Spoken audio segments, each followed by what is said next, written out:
Good evening. I hope you've had a great day today. Welcome to BVJ's Bedtime Stories.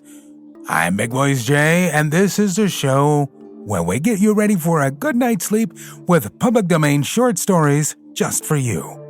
Links to all the stories can be found in the show notes at bedtimewithbvj.com. And if you'd like to support the show, there's a Buy Me a Coffee link in every post.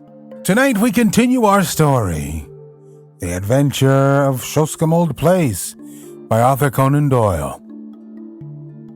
In the morning, Holmes discovered that we had come without our spoon bait for Jack, which absolved us from fishing for the day. About 11 o'clock we started for a walk, and he obtained leave to take the Black Spaniel with us. "This is the place," said he, as we came to two high park gates with heraldic griffins towering above them. About midday, Mr. Barnes informs me, the old lady takes a drive, and the carriage must slow down while the gates are opened. When it comes through and before it gathers speed, I want you, Watson, to stop the coachman with some question. Never mind me, I shall stand behind this holly bush and see what I can see. It was not a long vigil. Within a quarter of an hour, we saw the big open yellow barouche coming down the long avenue with two splendid, high-stepping gray carriage horses in the shafts.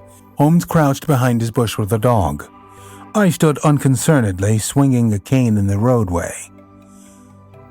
A keeper ran out, and the gate swung open. The carriage had slowed to a walk, and I was able to get a good look at the occupants. A young woman with flaxen hair and impudent eyes sat on the left. At her right was an elderly person with rounded back and a huddle of shawls about her face and shoulders, which proclaimed the invalid. When the horses reached the high road, I held up my hand with an authoritative gesture, and as the coachman pulled up, I inquired if Sir Robert was at Shoscombe Old Place. At the same moment, Holmes stepped out and released the spaniel. With a joyous cry, it dashed forward to the carriage and sprang upon the step. Then in a moment its eager greeting changed to furious rage, and it snapped at the black skirt above it.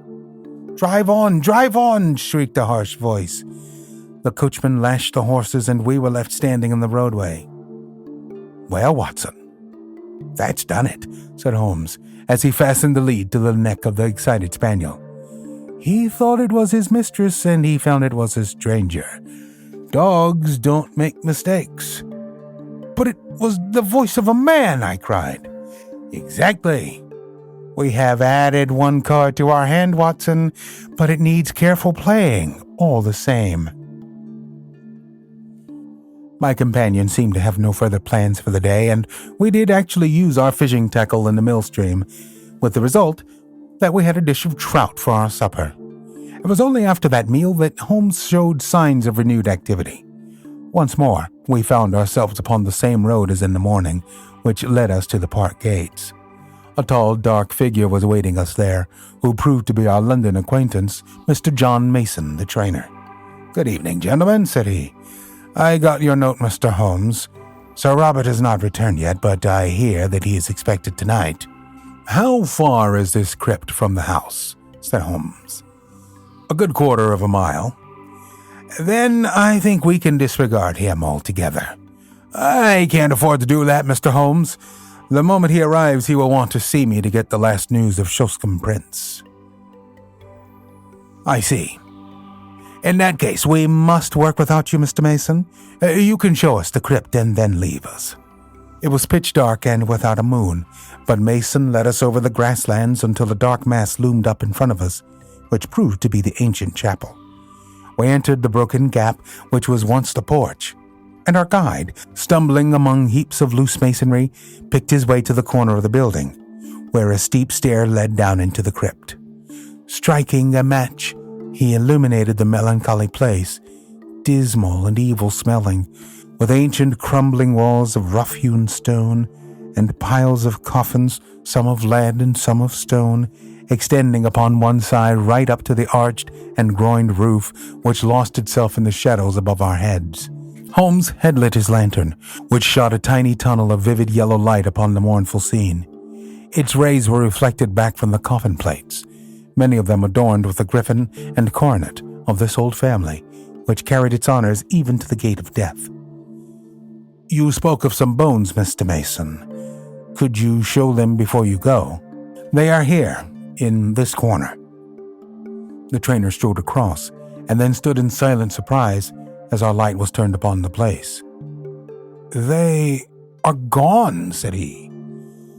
"So I expected," said Holmes, chuckling. "I fancy the ashes of them might even now be found in that oven, which had already consumed a part." "But why in the world would anyone want to burn the bones of a man who's been dead 1,000 years?" asked John Mason. "That is what we are here to find out," said Holmes. "It may mean a long search, and we need not detain you. I fancy that we shall get our solution before morning." When John Mason had left us, Holmes set to work making a very careful examination of the graves, ranging from a very ancient one, which appeared to be Saxon, in the center, through a long line of Norman Hugos and Odos, until we reached Sir William and Sir Dennis Falder of the 18th century. It was an hour or more before Holmes came to a leaden coffin standing on end before the entrance to the vault. I heard his little cry of satisfaction and was aware from his hurried but purposeful movements that he had reached a goal. With his lens, he was eagerly examining the edges of the heavy lid. Then he drew from his pocket a short jemmy, a box opener, which he thrust in, levering back the whole front, which seemed to be secured only by a couple of clamps. There was a rending, tearing sound as it gave way, but it had hardly hinged back and hardly revealed the contents before we had an unforeseen interruption. Someone was walking in the chapel above. It was a firm, rapid step of one who came with a definite purpose and knew well the ground upon which he walked. A light streamed down the stairs, and an instant later, the man who bore it was framed in the Gothic archway. He was a terrible figure, huge in stature and fierce in manner. A large, stable lantern which he held in front of him shone upward upon a strong, heavily mustached face and angry eyes, which glared round him into every recess of the vault, finally fixing themselves with a deadly stare upon my companion and myself. "Who the devil are you?" he thundered. "And what are you doing upon my property?" Then, as Holmes returned no answer, he took a couple of steps forward and raised a heavy stick which he carried. "Do you hear me?" he cried. "Who are you? What are you doing here?" His cudgel quivered in the air. But instead of shrinking, Holmes advanced to meet him. "I also have a question to ask you, Sir Robert," he said in his sternest tone. "Who is this? And what is it doing here?" He turned and tore open the coffin lid behind him. In the glare of the lantern, I saw a body swathed in a sheet from head to foot, with dreadful, witch-like features, all nose and chin projecting at one end, the dim glazed eyes staring from a discolored and crumbling face. The baronet had staggered back with a cry and supported himself against a stone sarcophagus. "How came you to know of this?" he cried, and then, with some return of his truculent manner, "What business is it of yours?" "My name is Sherlock Holmes," said my companion. "Possibly it is familiar to you. In any case, my business is that of every other good citizen, to uphold the law. It seems to me that you have much to answer for." Sir Robert glared for a moment, but Holmes's quiet voice and cool, assured manner had their effect. "For God, Mr. Holmes, it's all right," said he. "Appearances are against me, I'll admit, but I could act no otherwise. I should be happy to think so, but I fear your explanations must be before the police." Sir Robert shrugged his broad shoulders. "Well, if it must be, it must. Come up to the house, and you can judge for yourself how the matter stands." A quarter of an hour later, we found ourselves in what I judge, from the lines of polished barrels behind glass covers, to be the gun room of the old house. It was comfortably furnished, and here Sir Robert left us for a few moments. When he returned, he had two companions with him. The one, the florid young woman whom we had seen in the carriage, the other, a small, rat-faced man with a disagreeably furtive manner. These two wore an appearance of utter bewilderment, which showed that the baronet had not yet had time to explain to them the turn events had taken. "There," said Mr. Robert with a wave of his hand, "are Mr. and Mrs. Norlet. Mrs. Norlet, under her maiden name of Evans, has for some years been my sister's confidential maid. I have brought them here because I feel that my best course is to explain the true position to you, and they are the two people upon earth who can substantiate what I say." "Is this necessary, Sir Robert? Have you thought what you are doing?" cried the woman. "As to me, I entirely disclaim all responsibility," said her husband. Sir Robert gave him a glance of contempt. "I will take all responsibility," said he. "Now, Mr. Holmes, listen to a plain statement of the facts. You have clearly gone pretty deeply into my affairs, or I should not have found you where I did. Therefore, you know already, in all probability, that I am running a dark horse for the Derby, and that everything depends upon my success. If I win, all is easy. If I lose, well, I dare not think of that." "I understand the position," said Holmes. "I am dependent upon my sister, Lady Beatrice, for everything. But it is well known that her interest in the estate is for her own life only. For myself, I am deeply in debt. I have always known that if my sister were to die, my creditors would be onto my estate like a flock of vultures. Everything would be seized. My stables, my horses, everything. Well, Mr. Holmes, my sister did die just a week ago. And you told no one. What could I do? Absolute ruin faced me. If I could stave things off for 3 weeks, all would be well. Her maid's husband, this man here, is an actor. It came into our heads, it came into my head, that he could, for that short period, personate my sister. It was but a case of appearing daily in the carriage, for no one need enter her room save the maid. It was not difficult to arrange. My sister died of the dropsy which had long affected her. That will be for a coroner to decide. Her doctor would certify that for months her symptoms have threatened such an end. Well, what did you do? The body could not remain there. On the first night, Norlet and I carried it out to the old well house, which is now never used. We were followed, however, by her pet spaniel, which yapped continually at the door, so I felt some safer place was needed. I got rid of the spaniel, and we carried the body to the crypt of the church.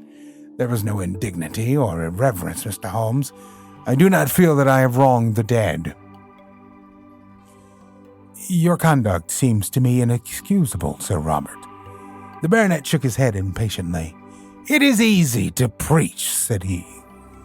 Perhaps you would have felt differently if you had been in my position. One cannot see all one's hopes and all one's plans shattered at the last moment and make no effort to save them. It seemed to me that it would be no unworthy resting place if we put her for the time in one of the coffins of her husband's ancestors, lying in what is still consecrated ground. We opened such a coffin, removed the contents, and placed her as you have seen her. As to the old relics which we took out, we could not leave them on the floor of the crypt. Norlet and I removed them, and he descended at night and burned them in the central furnace. There is my story, Mr. Holmes, though how you forced my hand so that I have to tell it is more than I can say. Holmes sat for some time, lost in thought.